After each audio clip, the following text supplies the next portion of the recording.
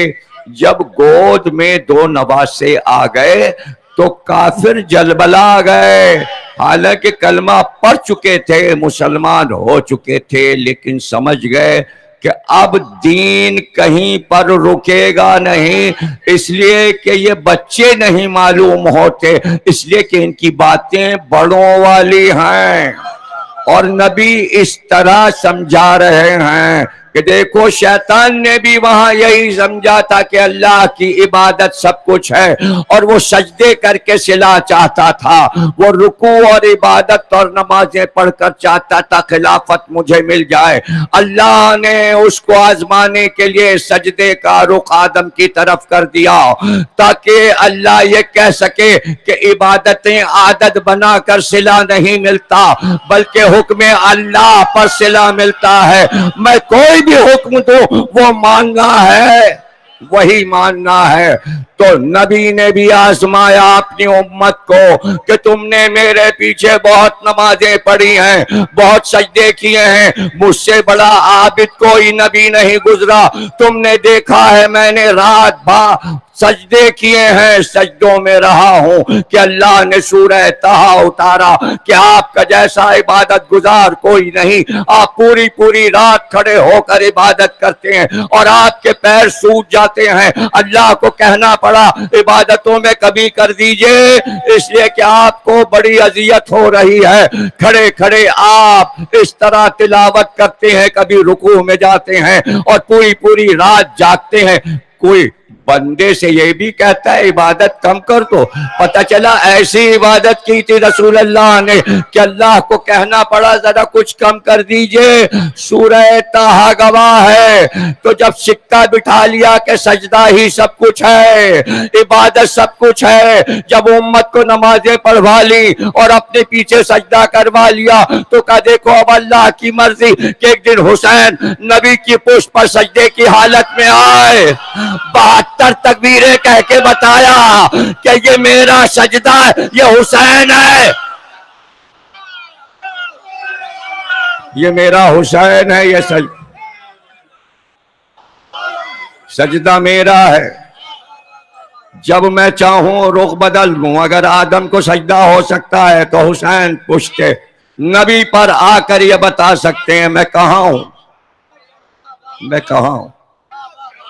اور میں اس کو اس طرح کہا کرتا ہوں اس لیے کہ سمجھنے میں پھیر ہے کہ حسین آئے، چھوٹے سے ہیں، حسین آئے، انہوں نے دیکھا نماز ہو رہی ہے، حسین نے چاہا میں بھی نماز میں شریک ہو جاؤں، لیکن چھوٹے بچے کی عادت ہوتی ہے، چھوٹے بچے کی نفسیات سمجھیے، حسین نفسیات سمجھا رہے ہیں بچے کی کہ دیکھو بچے کی عادت ہوتی ہے کہ چونکہ وہ قد میں چھوٹا ہوتا ہے، وہ دیکھتا ہے کہ یہ سب بڑے لوگ مجھ سے اونچے ہیں، تو جب وہ کوئی کار نمایاں کرنا چاہتا ہے تو بلند جگہ کا انتخاب کرتا ہے۔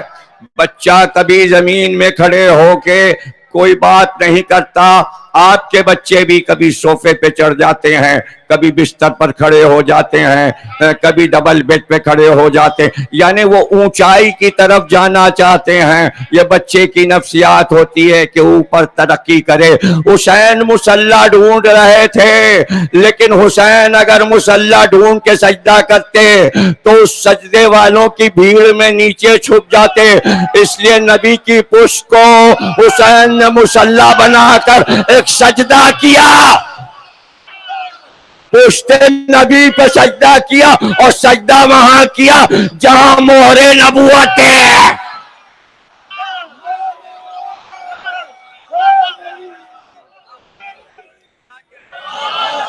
بھائی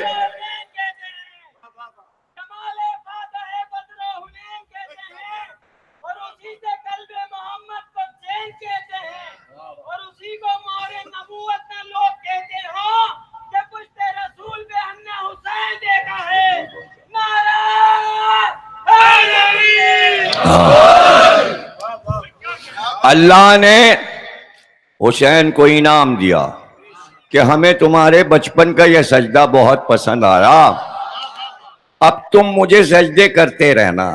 تو حسین نے اللہ سے وعدہ کیا, ایک سجدہ میں بھی ایسا کروں گا کہ جو زمانے میں یادگار رہ جائے. تیرا ایک سجدہ ایسا کروں گا کہ تجھے پسند آ جائے.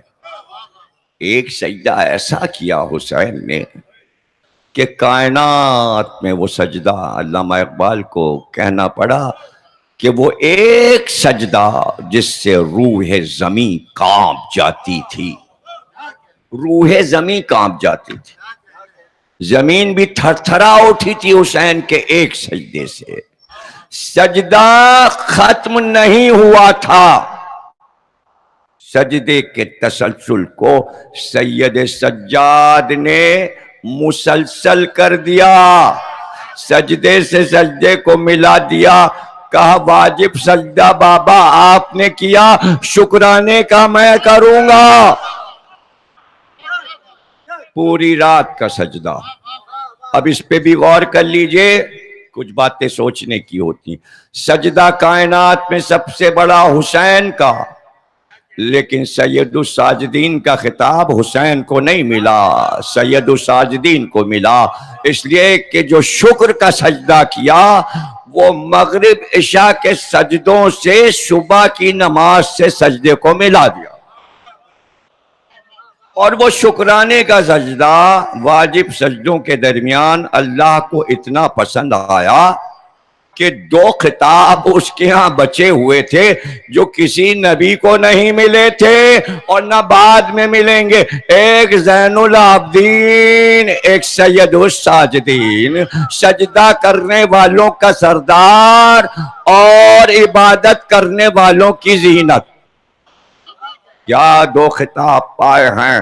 اور روایت میں ہے کہ محشر کے میدان میں جب 1,24,000 انبیاء, اوصیاء, اولیاء سب آ جائیں گے تو اس وقت ایک آواز عرش سے آئے گی, آئینہ آئینہ زین العابدین, کہاں ہے زین العابدین.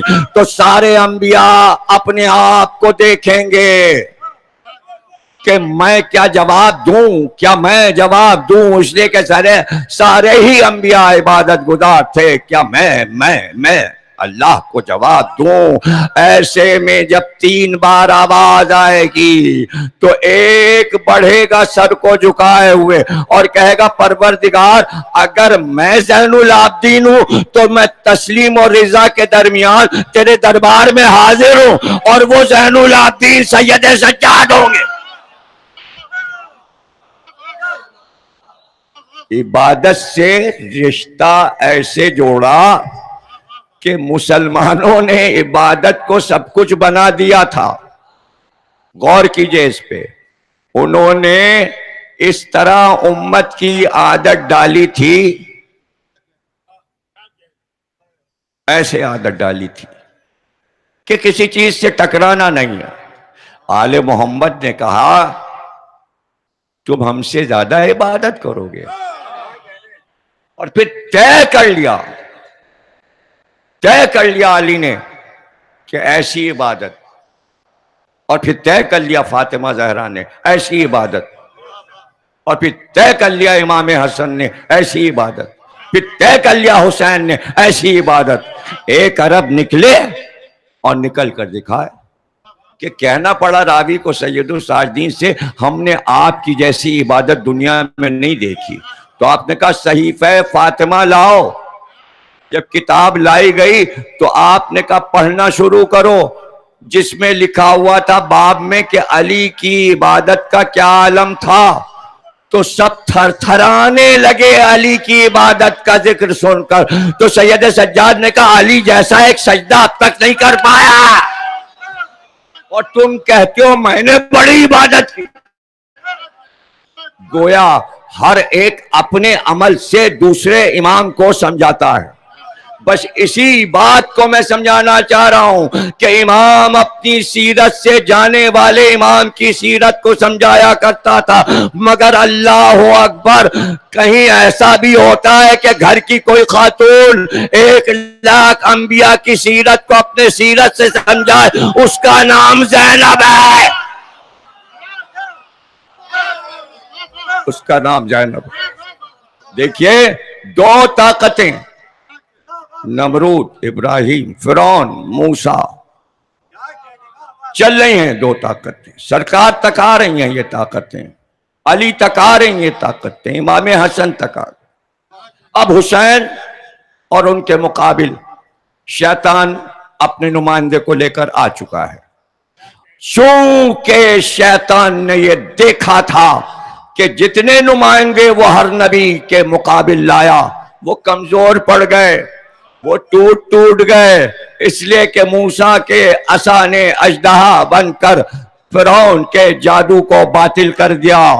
اس نے دیکھا کہ ابراہیم تنہا تھے، نمرود نے آگ میں پھینکا، آگ گلزار بنی، نمرود بجھ گیا، ابراہیم روشن ہو گئے. تو اس نے کہا ایسا نمائندہ لاؤ کہ مضبوط حکومت ہو، اس کے جبروت کے سامنے لوگ سر نہ اٹھا سکتے ہوں، اور سب سے بڑی بات اس نمائندے کی پہچان یہ ہو کہ جن کو لوگ صحابہ کہتے ہیں نا، احترام کرتے ہیں، انہوں نے رسول کو دیکھا ہے، وہ سارے ضعیف صحابہ یزید کی بیعت کر کے اس کے پاس بیٹھ جائیں، اور صحابہ کی اولاد بھی یزید کو مان لے، تاکہ کوئی یہ نہ کہہ سکے کہ یزید جو ہے وہ باطل پر ہے.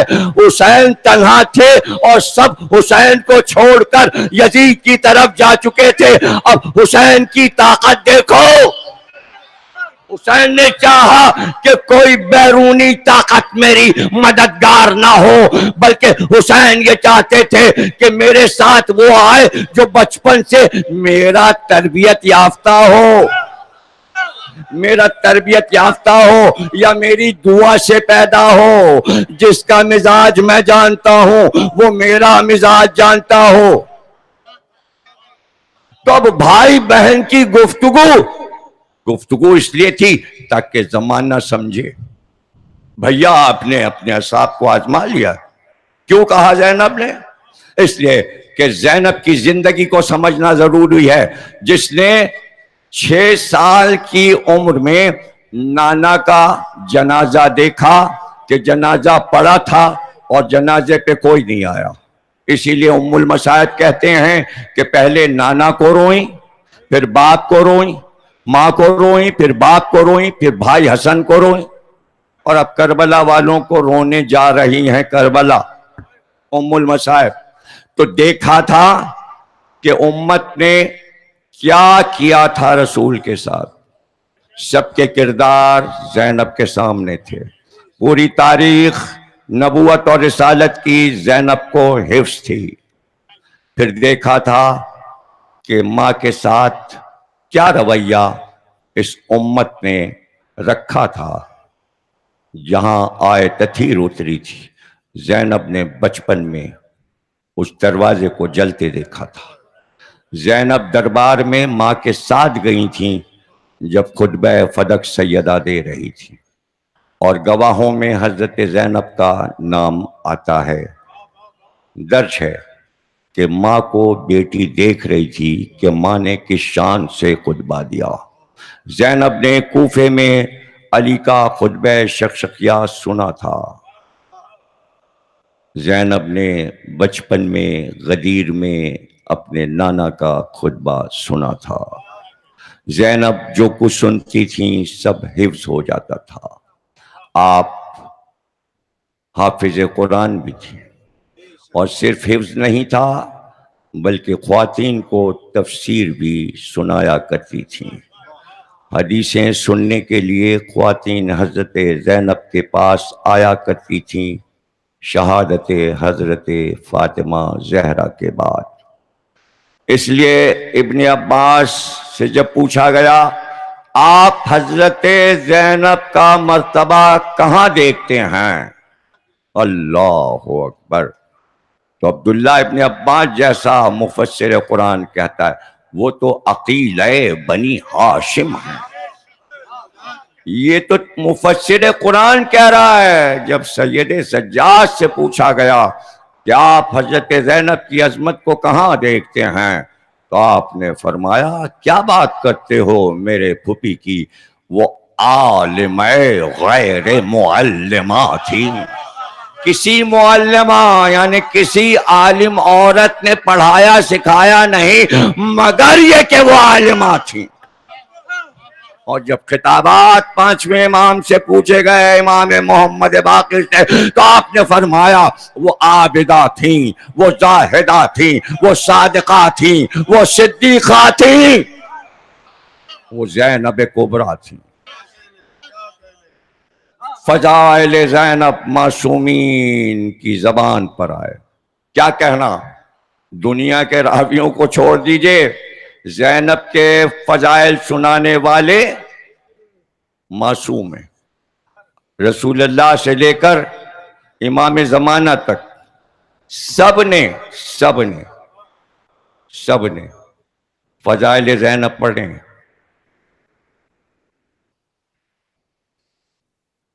کتاب ہے قصص زینبیہ اور اس میں بڑے آیت اللہ اصفہانی کے حوالے سے ایک روایت لکھی ہے، عجیب روایت ہے. اس کتاب میں پڑھتا ہوں تو حیران ہوتا ہوں.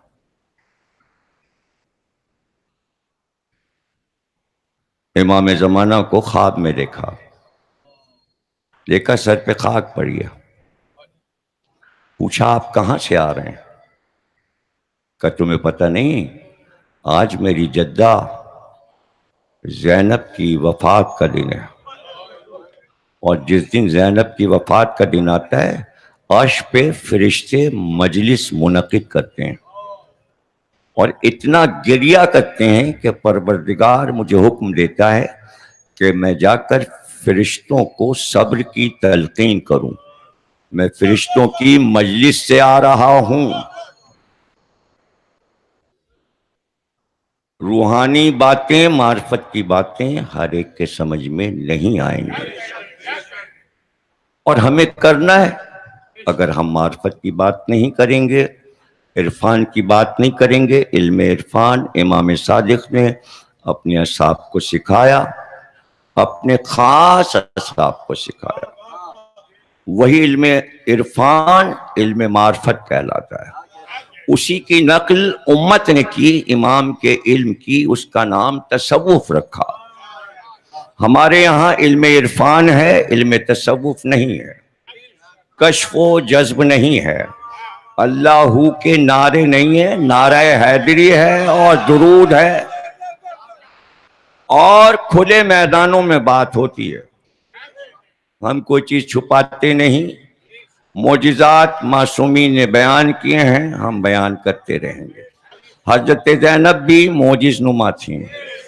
بتانا صرف یہ ہوتا ہے. معجزے کا مقصد یاد رکھیے کیا ہوتا ہے. معجزہ یہ ہے کہ ہمارے پاس طاقت ہے، اختیار ہے، ہم چاہیں تو اپنا اختیار استعمال کر سکتے ہیں، لیکن ہم معبود کی مرضی پر چلتے ہوئے، جبکہ اس نے ہمیں اذن دیا ہے جہاں پر چاہنا وہاں معجزہ دکھا دینا. یہ تک اذن انبیاء اور ائمہ کو ہوتا ہے، جب چاہنا تم خود عذاب لے آنا. چاہے مجھ سے کہہ کر عذاب ان کے لیے مانگ لو، اور تم خود چاہو تو یہ زمین یہ آسمان سب تمہارے ہاتھ پر مسخر ہے، اس لیے کہ تم ہی اس کے مالک ہو۔ جب ہم نے تمہیں نائب بنا دیا، انی جاعل فی الارض خلیفہ، تو عرش تمہاری ہے، عرش کی ہر شے تمہاری ہے، جس طرح چاہے استعمال کر لو۔ یہ عرش بھی تمہارا، یہ فرش بھی تمہارا۔ حدیث قصہ میں اعلان ہو گیا، کچھ نہ بناتے اگر آل محمد نہ ہوتے تو یہ تو پیروں کی خاک ہے، آفتاب و مہتاب اور ستارے اور عرش کو تو نبی نے روندا ہے، گزرتے چلے گئے ہیں ستاروں پر سے۔ تو یہ بڑی چیزیں انبیاء اور ائمہ کے لیے نہیں ہیں، اس لیے یاد رکھیے اگر ائمہ چاہیں تو کوئی بھی معجزہ دکھا سکتے ہیں۔ تو علی بھی معجز نما تھے، سیدہ بھی معجز نما تھیں، حسن اور حسین بھی معجز نما تھے۔ رسول اللہ کے معجزے مشہور ہیں، کس طرح چاند کو توڑا اور کس طرح معراج میں عرش پر گئے۔ تو کس کی نواسی تھیں زینب؟ صاحب معراج کی نواسی، چاند توڑنے والے کی نواسی، یعنی وہ تمام معجزے کی قوتیں علی اور نبی اور سیدہ سے زینب کو ملی ہوئی تھیں۔ اب آپ سمجھیں یا نہ سمجھیں، بات کو سمجھیں کہ حسین سجدے میں ہیں۔ یاد رکھیے حدیث رسول ہے کہ اگر ایک لمحے کے لیے یہ زمین حجت سے خالی ہو جائے اور امام جس کی وجہ سے یہ زمین برقرار ہے تو یہ زمین مٹ جائے، تباہ ہو جائے، بس اختیار منتقل ہو رہا تھا۔ عصر کے وقت حسین کا سر کٹنے والا تھا اور اتنے لمحات بیچ میں تھے، اتنے لمحات بیچ میں تھے کہ سید سجاد ہوش میں آ جائیں ہنگامے عصر اور امامت منتقل ہو کر سید سجاد میں آ جائے۔ اس بیچ کے وقفے میں کچھ ساعتیں تھیں کہ اس زمین کے طبقے کو زینب نے سنبھالا کہ ادھر بھائی کا سر کٹے، ادھر بھتیجا ہوش میں آئے۔ بوت رات کی بیٹی نے زمین سے کہا میرا حکم ہے تھمی رہے تاکہ حجت اٹھ جائے۔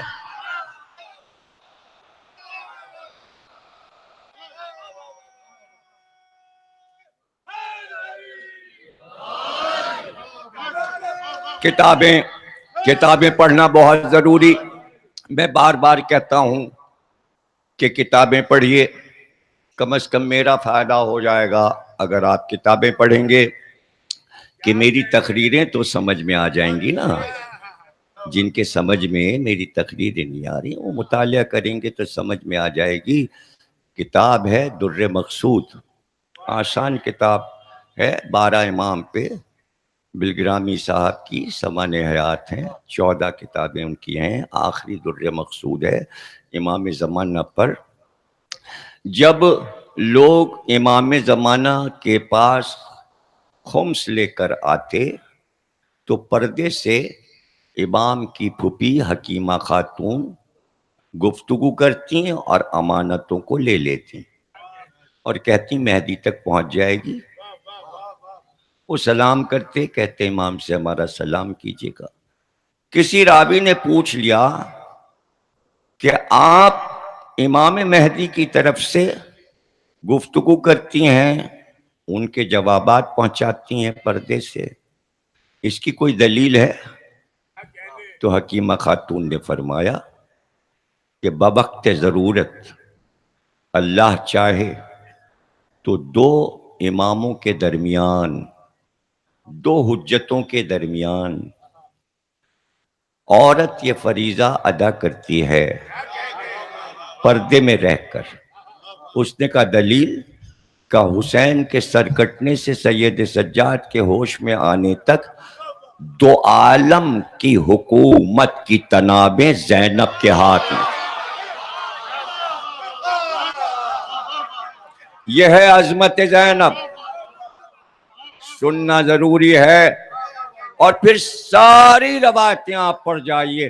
میں تو صرف ایک بات جانتا ہوں کہ جو بڑے بڑے علماء نے بہت شان سے لکھی کہ خیام جل رہے تھے اور زینب یہ پوچھ رہی تھی سید سجاد تم امام وقت ہو، اب تم حکم دو، حسین کے بعد تم امام ہو، جو تم کہو گے اس پر عمل ہوگا۔ اب یہ بتاؤ بیٹا، خیمے تو جل رہے ہیں، تم کہو تو خیموں میں جل کے مر جائیں، اور اس کے بعد اگر تمہیں کچھ کہنا تو وہ بتا دو۔ یعنی زینب یہ نہیں کہہ رہی کہ ہم سب خیموں سے عورتیں نکل جائیں، کیسے نکل جائیں جب تک امام کا حکم نہ ہو۔ تو اب سید سجاد کہتے ہیں پھوپھی اماں خیمے جل رہے ہیں، جان بچانا واجب ہے، اس لیے بچوں کو بیبیوں کو لے کر جلدی باہر نکل جائیے، اور بچوں سے کہہ دیجئے کہ باہر نکلتے ہی دوڑیں اور جس سمت چاہیں دوڑ کر جائیں تاکہ جانیں بچ جائیں، ورنہ یہ ان بچوں کو بھی نہیں چھوڑیں گے۔ جب علی اصغر کو قتل کر سکتے ہیں تو خیمے کے سارے بچے یہ مار ڈالیں گے، اس لیے بچوں سے کہیے صحرا میں چاروں طرف مختلف سمتوں میں دوڑ جائیں اور بیبیوں کو لے کے آپ باہر نکل جائیں۔ اللہ اکبر۔ پس اب غور کیجئے گا، معجز نما ہے زینب، بیبیوں کو لے کر باہر آئیں، سب کے سروں پر چادر تھی۔ جیسے ہی باہر آئیں حضرت زینب کہ شمر نے حکم دیا ان کی چادریں چھین لو، ان کے سروں سے چادریں چھین لو۔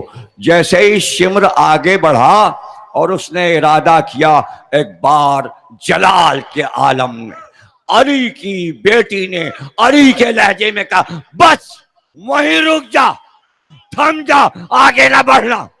کہتے ہیں صرف حضرت زینب نے اتنا کہا تھا کہ یزید پتھر کا ہو گیا، پتھر کا ہو گیا، ہل نہیں سکتا تھا، ہل نہیں سکتا۔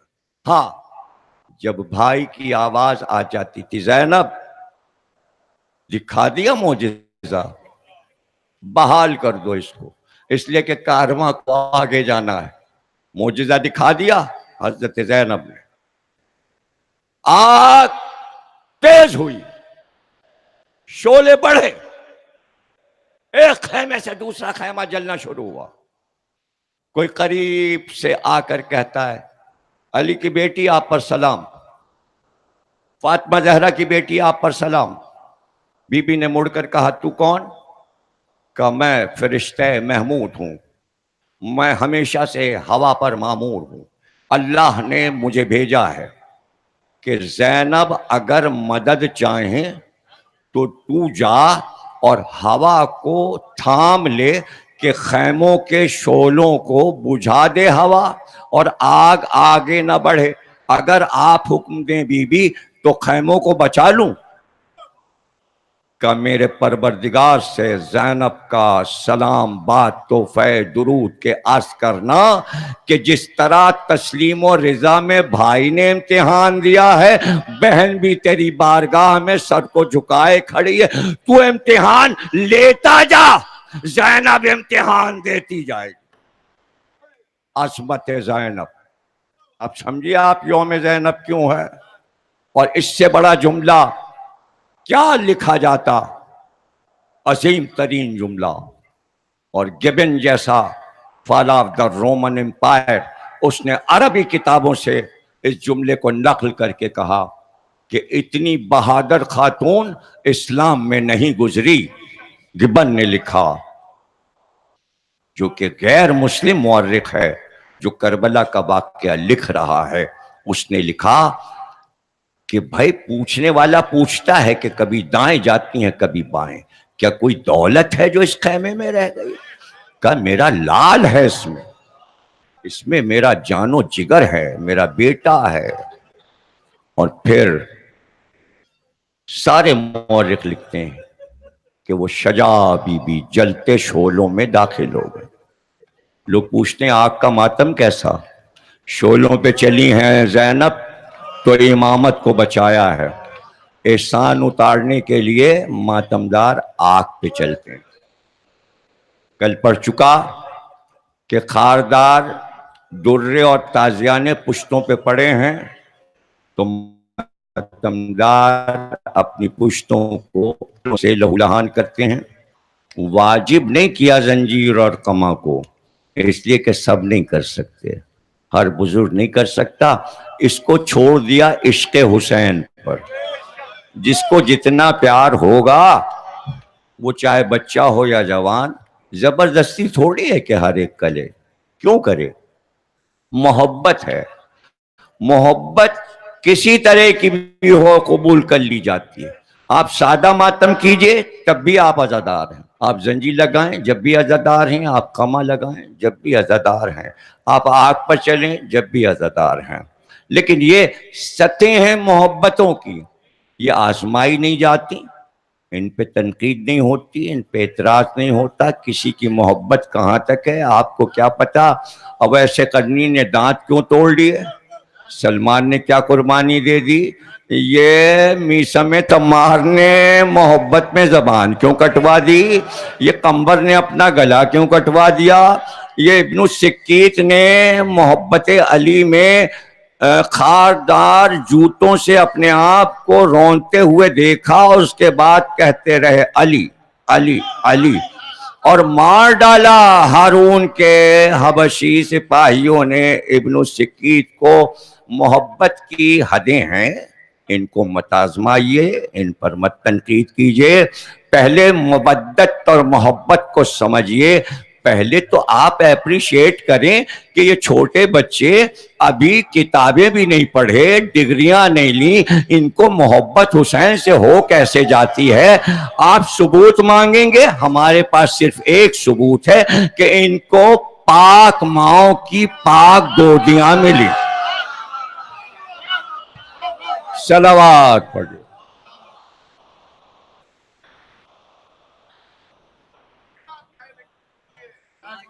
سلامت رہیں آپ کہ بغیر دری اور چالنی کے آپ اس فرش پہ کیوں بیٹھے ہیں؟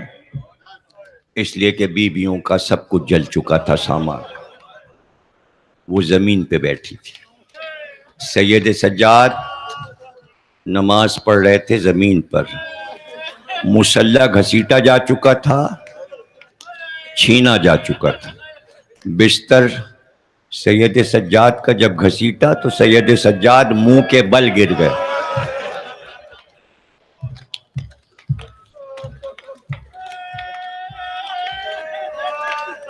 اللہ اکبر. لوگ سمجھتے ہیں عاشور کو مصائب ختم ہو گئے. نہیں، مصائب تو اب شروع ہوئے. 10 روز گزار کر لوگ سمجھتے ہیں بڑا کام کر لیا. نہیں، مصائب تو اب شروع ہوئے. 11 سے مصائب شروع ہوتے ہیں.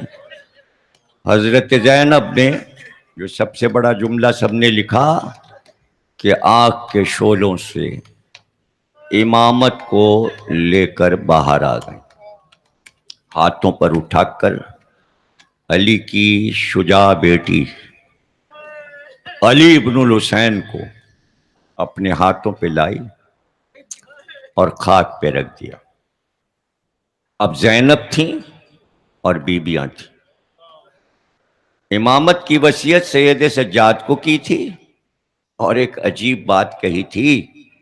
کہتا سید سجاد جب مصیبت پڑھنا شروع ہو جائے تو مسلسل سورہ یاسین کی تلاوت کرتے رہنا، اس لیے کہ ہر مصیبت پھول بن جاتی ہے اگر سورہ یاسین پڑھتے رہو. سید سجاد راستے بھر صرف سورہ یاسین نہیں بلکہ قرآن کی مختلف صورتوں کو اور آیتوں کو تلاوت کرتے ہوئے بڑھتے رہے. حضرت زینب تلاوت کر رہی تھیں آیتوں کی اور خطبے بھی دیتی جاتی تھی، تقریر کرتی جاتی تھی. جناب ام کلثوم تقریر کرتی جاتی تھی. علی کے گھر کی بیٹیوں نے تقریر کی، بہو میں خاموش رہیں. یہ اس گھر کے آداب ہیں. وہ جانتی تھیں کہ ہم غیر گھر کی بیٹیاں ہیں، حقوق تو سب حضرت زینب کے پاس ہیں. میں پڑھ چکا ہوں اسی یوم زینب میں اور سے دراز پہلے ایک ایک نبی سے حضرت زینب کے فضائل کو ملا کر بتایا ہے کہ